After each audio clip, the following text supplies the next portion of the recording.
Right now on Hoosier News Source, with the Little 500 race coming up, there is a lot of preparation happening. We tell you how cyclists are preparing for the big race.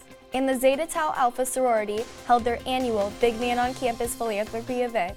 Find out how much money they raised for breast cancer awareness. And I have when cooler temperatures will be hitting us this week and the spooky Halloween forecast. These stories and more. Hoosier News Source starts now.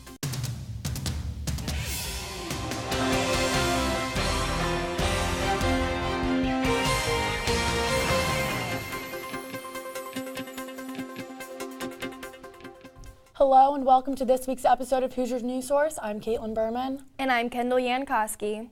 To start off the show, Zoe Mintz joins us live in studio with this week's weather. Zoe?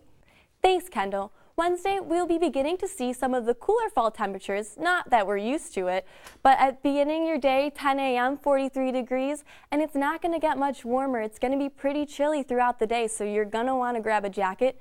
2 p.m., cool, 50 degrees, and cooling back down to 45 by 5 p.m. And these chilly temperatures will continue as we head into early morning Friday, with a cold front pushing through. This cold front is just going to move in our area and create the potential for showers, heavy thunderstorms potentially, but we don't know exactly which day they will occur, either Friday or Saturday, as the models are kind of unreliable at this point, unfortunately. And as this cold front moves through, there will be a dip in the jet stream into the central and southern parts of the Midwestern United States, just making this cold air stagnate in our area. Unfortunately, this will stay with us into the rest of the weekend and even into next week. And if we take a look at the weekly forecast, we can see exactly where this cold front moves through, making it from Thursday, beautiful, sunny, 65 degrees, and that will not be here to stay as the cold front moves through Friday morning, bringing in the rain and cold temperatures. For the rest of the week, we'll be seeing some very chilly temperatures, mid-40s, and then luckily by Halloween, Tuesday, it will be getting back, hopefully into the mid-50s. So Kendall, Caitlin, I hope you have a great Halloween weekend. Back to you. Earlier this month, a former IU ballet teacher was sentenced to probation. Go Ping Wang pled guilty to criminal confinement and now faces 2 years of probation after being fired from Indiana University in May of 2016.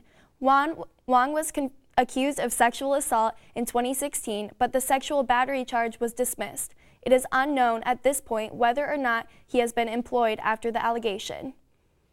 Though it may seem a bit early to be preparing for the Little 500, the Indiana University Student Foundation is doing just that. They recently put on the Fall Cycling Series, attracting crowds eager for April's race. Go, go! Cycling has begun for the year in an exciting way with Fall Cycling Series. Made possible by Indiana University Student Foundation, cyclists race down Kirkwood Avenue in street sprints on Saturday, determining the fastest cyclists in both men and women's divisions.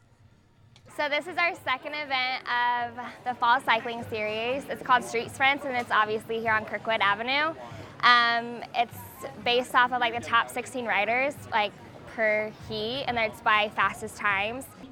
For IU Student Foundation members and cyclists alike, Fall Cycling Series captures everyone's excitement for Little 500 in the spring, as well as the events leading up to it.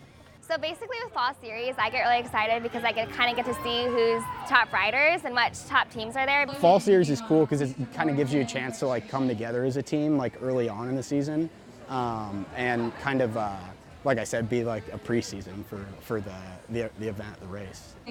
For most, cycling is so much more than just a sport to participate in here at IU. The alumni network and all the people that kind of support us are amazing, but in the race itself, the people that ride are there's a lot of amazing people with amazing stories. So getting to interact with them and learn about them and compete is a really cool experience. This year, Little 500 is April 20th and 21st, but until then, the riders and IU Student Foundation are continually preparing. Fall Cycling Series is one of the first events IU Student Foundation puts on, preparing the riders for Little 500 in the spring. For Hoosier News Source, I'm Kendall Yankowski. To find out what other cycling events will occur before the Little 500 race, check out the IU Student Foundation's website at iusf.indiana.edu. Executive directors of the Middleway House, a residence and service center for victims of domestic abuse, are yarn bombing Bloomington trees downtown. In honor of Domestic Violence Awareness Month, Gingles and Toby Stroud are using yarn bombing as a fundraiser called Knitting to Heal. Local businesses sponsor the tree sweaters. Women that use the services of the Middleway House provide pattern squares. The representation of wrapping the trees resembles the wrapping of arms around the victims of domestic abuse, and the beauty of knitting counteracts the ugliness. University Information Technology Services, commonly referred to as UITS, celebrated their 20th year anniversary over the weekend and hosted the annual statewide IT conference. Almost 1,000 colleagues from IU's 8 campuses met to discuss technology advances and university initiatives in the field. Keynote speakers Shoshana Zuboff and Dan Gier led speeches open to the public and current IU students. Vice President for IT Brad Wheeler says the second keynote speech given by Dan Gier is especially important for the future of IU students. Dan Gier is a worldwide famous expert on cybersecurity. It is literally the plague of our time in trying to keep our data secure, keep our students, our faculty secure, take care of our privacy, and do this in a way that doesn't interrupt our work. And Dan's here to help us with that. This year's statewide IT conference focused on elements of the book In the Age of Smart Machine and the increasing presence of artificial intelligence and machine learning. The annual IU Dance Marathon Day of Hope broke the national dance marathon record for the most money raised in one day. IUDM participants aim to raise $300,000 this year. They raised around $482,000. The 36-hour marathon will take place November 10th through November 12th at the IU Tennis Center. For more information on how to donate, visit iudm.org. Philanthropy season is among us, and the Bloomington community is raising money for several different causes and organizations. Hoosier News Source reporter Mike Farina tells us more on how one organization raises money for breast cancer research. This past Friday, the Zeta Tau Alpha sorority hosted their annual philanthropy event, Big Man on Campus, in the IU auditorium. Throughout the course of the year, the Sisters of Zeta work hard to raise money for breast cancer awareness and research. BMOC is an all-male talent show that raises tons of money, supports a great cause, and brings the entire IU Greek community together. BMOC is the chance for all of us to kind of come together in the house and have a really fun night and celebrate all of the fundraising that we've done throughout the entire year. And I think it's a really fun chance for a lot of Greek life to just come together. I'm here in front of the auditorium where Zeta is about to present BMOC. A member of each fraternity will represent their chapter and compete in the talent show by raising money and supporting the cause. The fact that we can all participate and just enjoy ourselves and just have a great time, it shows that how many people really care about something this great. Each contestant will perform a musical or comical performance to fight for the title of Big Man on Campus. It means a lot to me because last year I was invited by one of the brothers to help participate in his event. So to carry on the legacy of BMOC for Delta Chi is kind of an honor. This year, Zeta's efforts will be funding breast cancer research conducted by Dr. Hari Nakshari of the IU Medical Center, along with the entirety of the NFL Ribbon Project. And then I also fundraised with all of my sisters, trying to beat the total from last year and raising as much as we possibly could for breast cancer education and awareness. By the end of the night, Zeta resulted in a total of $182,116.13 raised from the 18th annual show. For Hoosier News Source, I'm Mike Farina. While this year's show was a success, the Sisters of Zeta Tau Alpha are already looking forward to raising money and hosting another show next year. Coming up, we tell you how the Hoosiers did in sports this week. Plus, a lot is happening in Spain. We tell you about Catalonia's attempts at gaining independence. These stories and more coming up. Stay with us.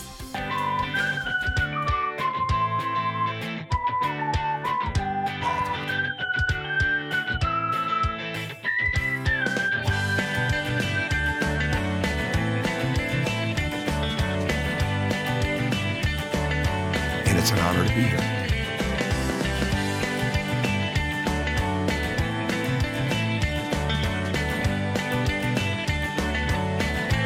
After suffering a season-ending injury in late March,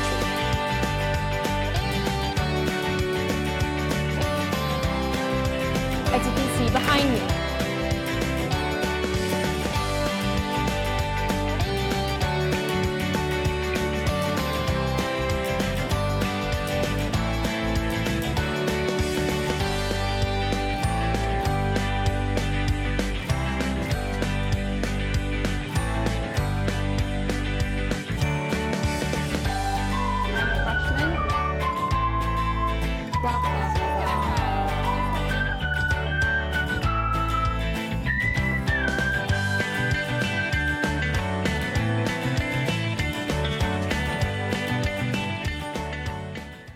Welcome back. A lot has happened around the world this week. Hoosier News Source reporter Courtney Sisk has the latest lowdown. Courtney? Welcome to the Lowdown. I'm Courtney Sisk. Let's take a look at what's been going on in the world around us. Last week, I talked about Myanmar and the violence that's happening there. Well, tonight in studio, we have Lian Hin from the Myanmar Student Association at IU. Welcome to the show, and thank you so much for taking the time to talk to us about this important topic. Thank you for having me. Yeah, absolutely. So can you briefly tell us what's been going on in Myanmar and Bangladesh? With the people in the Rohingya people in Myanmar, what's happening to them is really a tragedy on many different levels. For one, you see that because of their ethnical, religious, and cultural minority, they face oppression from not only the military but also from the people. They are also victims of an oppressive military. They're also caught in the crossfires between both the military and the militant groups of the Rohingya people. None of those things are especially specific to the Rohingya, because as other ethnical groups, other ethnical minorities do experience the same thing to some degree. For them, it's a little bit more because in the eyes of the government and in the eyes of the people, they're seen as legal aliens, that they're seen more as unwanted squatters than they are as citizens of Myanmar, even though that many of them have lived there since they were children or have been born there for many generations. So what's happening to them, it really is a tragedy on all fronts, really. It is, and I've been reading places that some people are considering this a genocide, a mass ethnic cleansing. What do you perceive this as? When you just look at the footage and when you just look at it without any context, really it does seem that way. I would encourage people to do a little bit more research just on the history of Myanmar itself. It's really easy to say it's ethnic cleansing, but for one, this really isn't anything new. It just so happens that this has been elevated to sort of a really volatile place, and it's a tragedy by any means. But I wouldn't say it's ethnic cleansing, for sure. How far do you think this will go? Where do you see this going in the future? Hopefully it dies down. Hopefully the people of Rohingya, whether they go to Bangladesh or they decide to stay in Myanmar, hopefully they find some peace. Not only that, but hopefully as the country is a newly democratic country, that we find more peaceful ways to resolve the differences between the many, many different ethnicities that live in Myanmar together. And hopefully they can find a way to do it in a peaceful way that doesn't resolve to violence. So we're hoping for the best. Yeah, well, thank you so much again for coming in to take the time to talk to us about this. It really is such an important topic, and I don't think that it's getting enough attention here. So thank you. Thank you for having me.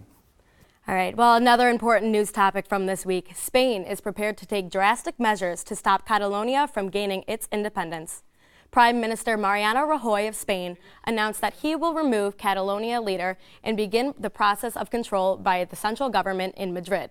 This is the first time a leader has used Article 155 of the Spanish Constitution, which allows the government to step in if one of Spain's regions is acting against its constitution. The Prime Minister will need a plenary vote in the Senate, which will likely take place next week. The World Health Organization removed Zimbabwe's leader as Goodwill Ambassador. After days of global criticism, Robert Mugabe will no longer be a Goodwill Ambassador. Critics like Obert Gutu of Zimbabwe says the appointment of Mugabe is an insult as he trashed their health delivery system. The World Health Organization consulted with Zimbabwe government officials and decided the removal of the appointment would be in the organization's best interest. That's all for this week's Lowdown. If you know of a world news topic that you would like covered, let me know on Twitter at CGSiskNews. Thanks for tuning in. I'm Courtney Sisk. Thanks, Courtney. After 15 years of coaching basketball at Indiana Marquette, Tom Crean joins ESPN staff as a basketball analyst for the upcoming season. Crean was fired from IU back in March after 9 seasons with the team. Throughout his career with the Hoosiers, Crean won 2 regular season Big Ten championships, qualified for 4 NCAA tournaments in the past 6 seasons, and reached 3 Sweet 16s. ESPN plans to reveal the game and studio teams in the upcoming weeks. Many IU sports teams were back in action this weekend. IUS TV sports reporter Andrew Walker joins us in studio with the highlights. Andrew? The Hoosier football team was in East Lansing, Michigan on Saturday, and after leading 6-3 after the third quarter, the Hoosiers couldn't contain the Spartans. MSU scored 14 points in the fourth quarter compared to IU's 3. The Hoosiers lost to the Spartans 17-9 and will continue Big Ten play on the road this weekend when the Hoosiers take on the Maryland Terrapins. Mason Toy scored the match-winning goal for the Hoosiers in the 109th minute of Indiana's big matchup against Big Ten rival Wisconsin. The Hoosiers went to double overtime against the Badgers, with the Hoosiers finally coming out on top 2-1. Freshman keeper Trey Muse saw the school record 9-match shutout streak come to an end, but his total 966-minute and 28-second shutout streak is good for the 4th longest in NCAA history. The Hoosiers will be back on the pitch in East Lansing, Michigan on Sunday the 29th to take on the Michigan State Spartans. The women's soccer team was back in action on Sunday when they took on the number 25 ranked Rutgers Scarlet Knights. Indiana and Rutgers were scoreless through regulation until the 95th minute when Brittany LaPlante put one in for the Scarlet Knights, winning the match 1-0. The Hoosiers will be back on the pitch for their last game of the season in Columbus, Ohio when they take on the Ohio State Buckeyes. So are you guys excited for the home football game coming up against Wisconsin? Yeah, I'm looking forward to it. One of the last home games of the year. Who do you think is going to win? Well, I don't know. Wisconsin's ranked 5th in the nation, so it should be a pretty exciting game, honestly. Well, thank you, Andrew. That's all we have for you this week. For more campus and local news, visit our website at iustv.com. And like us on social media. Like us on Facebook at IUSTV News and follow us on Twitter at Hoosier News Source. From all of us here at IUSTV, thanks for watching and we'll see you next week.